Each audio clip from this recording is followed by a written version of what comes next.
আজকের ক্লাসে আমরা মাইক্রোসফট এক্সেল একটি সেলস ইনভয়েস তৈরি করা দেখব। সেজন্য প্রথমে সমস্ত প্রোডাক্টের অ্যামাউন্ট সেলগুলিকে সিলেকশন করব। কিবোর্ড থেকে প্রেস করব equal to rate into quantity. এখন আমরা কিবোর্ড থেকে কন্ট্রোল এন্টার প্রেস করলে সেলস অ্যামাউন্টগুলি ক্যালকুলেট হয়ে যাবে। এখন আমরা টোটাল অ্যামাউন্ট ক্যালকুলেশন করার জন্য ইকুয়াল টু সাম ফাংশন ব্যবহার করব। ফার্স্ট ব্র্যাকেট আরম্ভ করার পর সমস্ত আইটেমের অ্যামাউন্টগুলিকে সিলেকশন করে নেব।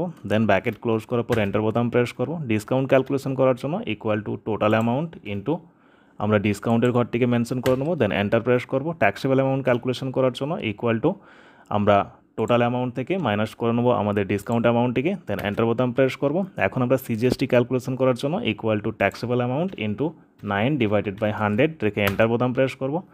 এসজিএসটির জন্য ইকুয়াল টু এই taxable amount into 9 divided by 100।